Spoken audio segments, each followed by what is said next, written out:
Stormborn by Black K. Cat.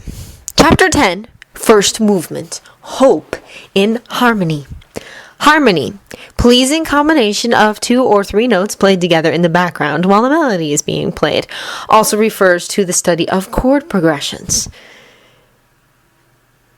There's a curious ship circling the island, Utakata says, his voice suspiciously mild, hands neatly tucked away inside the sleeves of his kimono. It appears they're trying to find a way around the barrier. Gaara glances up from the stacks of paperwork foresting his desk and silently raises one brow. He knows as well as anyone that Utakata has no love for his former village, and even less for anyone considering attacking his new one. In the face of his charming and carefree manner, it's easy to forget just what he is, what he can be. But Saiken is a formidable opponent, and Utakata has always had a close connection with him, even since before Killer Bee taught Uzushio's Jinchuriki how to communicate with their Biju. You're certain? He asks after a moment, because they're all a little tense with their Kage on, and Gaara doesn't want Naruto to come back and laugh at them for jumping at shadows. Although, of course, he doesn't want to dismiss something important and have Naruto return to a burned-out husk, either. Utakata nods, solemn and thoughtful. I am. They hide it well. Had I not taken a second look, I might have dismissed it as a simple fishing boat. But I train on such a craft, and I know the signs. There are shinobi aboard, and if they're not the majority of the crew, at the very least, I'll eat my pipe. This is not an ideal situation. Gaara glowers down at the surface of the desk, pondering what to do. They could sink the ship, of course. Even Gaara's Genin would be capable of such a feat, given Naruto's training guidelines. But that would be the first step towards war. And Uzushio, for all its strength, is not ready for a war. Not with Danzo still a threat. We will have to do something, Utakata reminds him, almost gently. There are still shinobi who remember the last time Kiri was at our borders and what came of it. Even if the sum of your actions is sending a messenger hawk to notify Uzukage-sama, it will keep them happy. Perhaps not as happy as tearing a Kiri's ship to pieces would, but enough. Gaara remembers the destruction he first saw, when he and Naruto and Haku arrived at the edge of a city's corpse. He remembers the bones that they piled up, hundreds of lives lost and practically forgotten in the scheme of the world. Remembers the tears of an old man, his white hair just touched with red, when he had set foot on the docks and seen the city rising proud and stately before him once again. In the face of that, Gaara thinks that he, too, would be quite happy tearing a Kiri ship to pieces. I will send a hawk to Naruto, he agrees at length, looking back up to meet Utakata's steady amber gaze. Fu and Roshi are still within the village. The sub-commander nods. Roshi just returned from a meeting with the daimyo, and Fu is currently drilling her Genin team. Should I call them? No, but put them on alert and have them ready if an attack does come. Gaara orders, rising to his feet. I will notify the Jonin forces and have Karin check the barrier. Short of declaring war, that is all we can do for now. He turns away as Utakata bows and retreats, lets his attention fall on the wide window overlooking the village all the way down to the Azure Sea. There are people, civilians and shinobi alike, moving down there, and Gaara wonders whether it's paranoia to think that they look just a little more wary than they did on his walk here. Come home quickly, Naruto, he murmurs to the empty office that all but radiates its normal occupant's force of will. Comforting in such times. But not enough. Not nearly. Uzushio is Naruto's village, through and through. You are needed here. The first thing that registers is the throb behind his temples. Then it's his parched throat, the foul taste in his mouth, and the feel of a familiar and sharp-edged chakra looming over him. Jeez! An equally familiar voice huffs. So this is what Konoha's elite get up to on a Thursday night? I don't know whether to be disapproving of your life choices or disappointed that you didn't invite me. You know, you cruel, evil harpy. Sakura groans. Ow! And it was an impromptu war council and brainstorming session. What were you going to contribute exactly? I'm going to chop you into pieces, Ino says cheerfully, settling cross-legged on the floor beside the couch Sasuke and Sakura had managed to drag themselves to last night. Slowly, painfully, Lee will be heartbroken, I'm sure. Sasuke manages to peel one eyelid back, despite his body's strident protests. When nothing implodes or catches on fire, he tries the other one and is vaguely pleased with the results.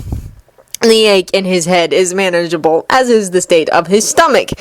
He's always been fairly resilient, and traveling with Jiraiya required a strong dose of liquid courage enough times that his tolerance is at least respectable. We think Naruto went to Uzushio, he says once he's semi-upright enough to fake coherency. Maybe one of his family met him and told him they were rebuilding the village, or they just took him away, but since he's dropped off the map, it's the best bet we have.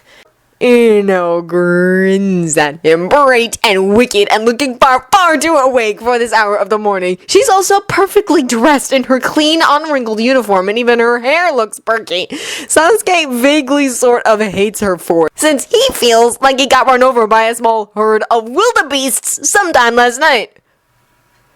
Oh, what a letdown. I wanted to see him dressed as a dancing girl, she complains, but then sobers slightly.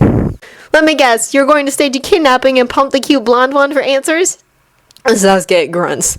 They considered it, about 2 bottles in, but Tsunade would eat my face, he says, and pretends that it doesn't sound glum. She's touchy about the Uzushio thing. Mine too, Sakura chimes in, clearly disappointed as she levers herself up on one elbow, looking mostly unaffected by the night. Apparently having a sake-loving lush for a master is good for something. Even if they do have information on Naruto, he's officially only a Genin-level missing nin, and causing a diplomatic incident with a newly re-established shinobi village and one of Konoha's traditional allies over him will probably make her head explode from all the political repercussions.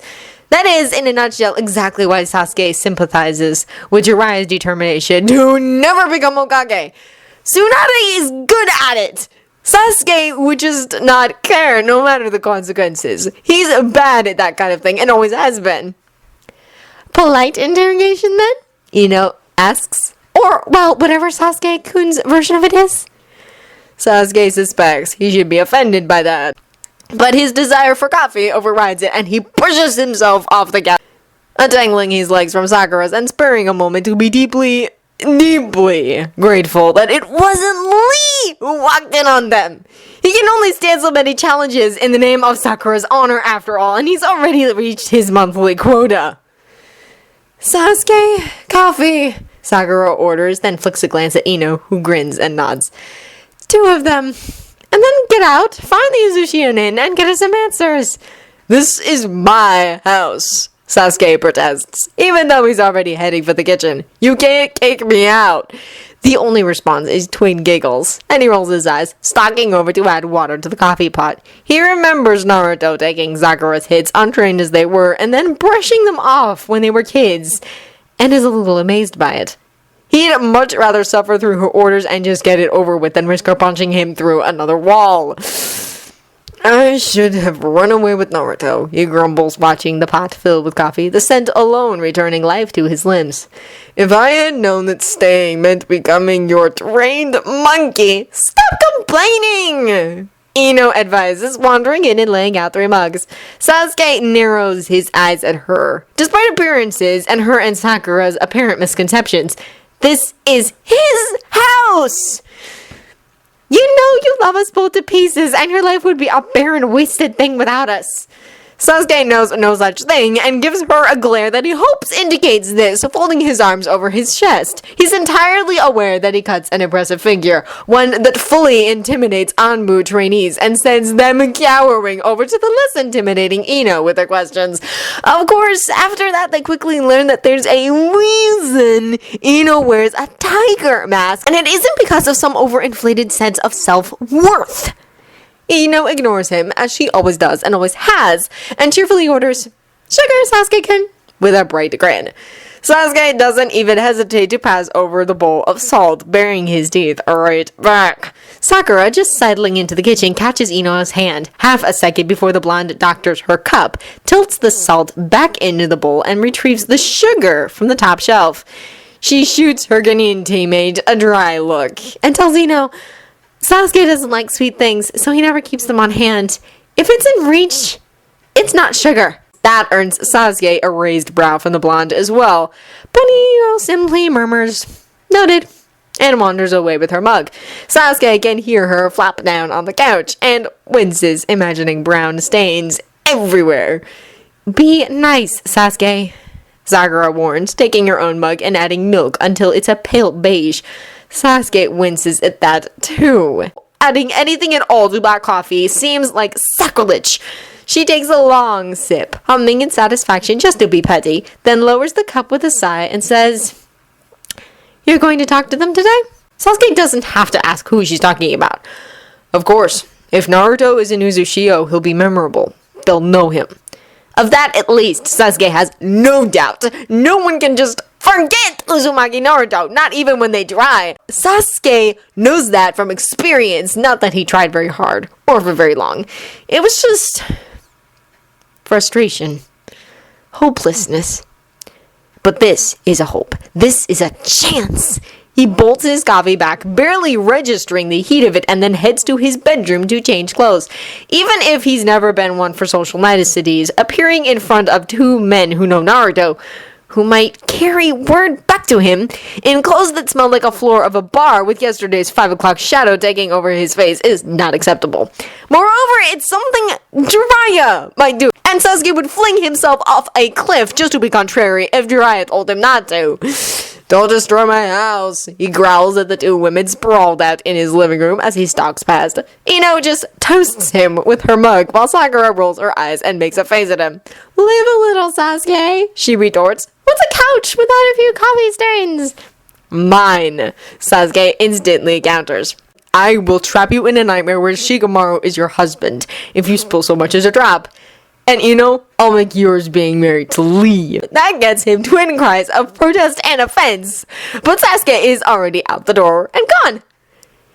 It's easy enough to find the inn where the two Uzushio nin are staying. It's the only one in Konoha with an Anbu contingent camped out around it. Sasuke pauses on the edge of a rooftop, covertly studying the guard. He recognizes the squad and knows who will doubtless be in command, so he gives a surreptitious signal and then drops into a narrow alley between a seamstress's shop and a liquor store. 5 seconds later, another shape follows him down, familiar despite the sparrow mask he's wearing. Neji lands lightly, barely stirring the dust beneath his sandals, and nods. "Uchiha?" "Hyuga?" Sasuke returns, though he feels some of the tension in his shoulders easing. Neji is not a friend exactly, but an ally. They've both been looking for Naruto, both aware of the aching hole of his presence and the value of him, even if few others will see it. And even if Neji isn't quite as fervent about looking as Sasuke, well, few people are. They're both geniuses, both utter morons, and it took Naruto to make them realize it.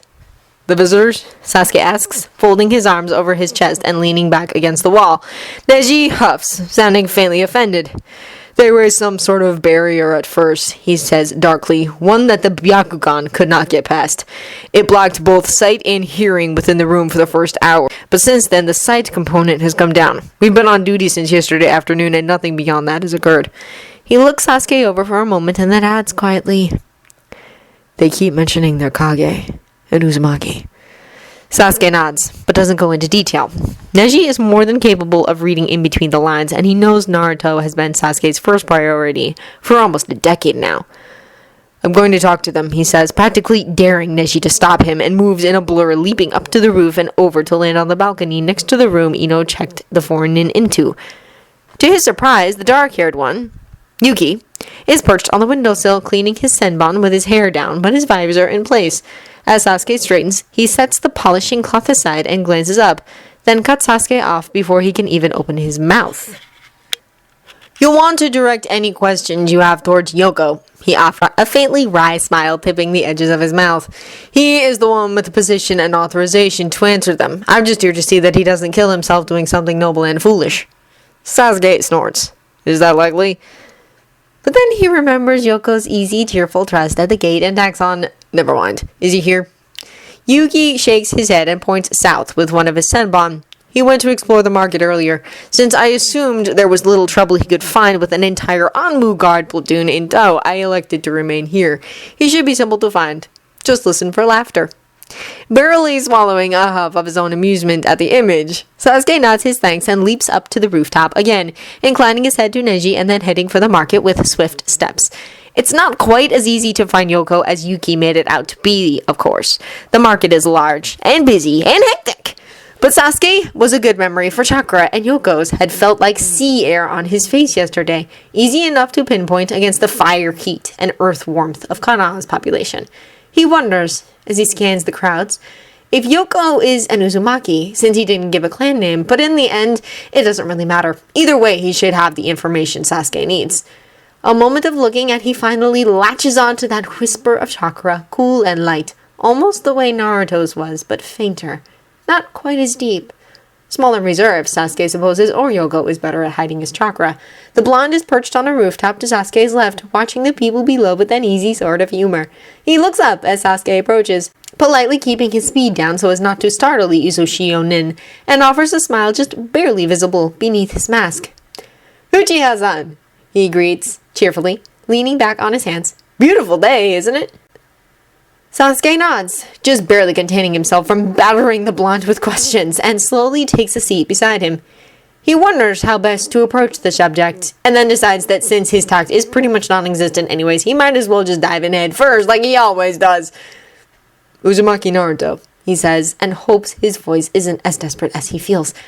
Do you know him? Yoko doesn't stiffen. All of his muscles stay loose and his posture remains easy, but Sasuke is watching, and he can see the way the lines around his eyes deepen, the green darkening ever so slightly. A reaction, which means he's at least heard of Naruto. There are a lot of Uzumaki in Whirlpool, is all the man says though, his tone light and breezy. May I ask why you want to know Uchiha-san?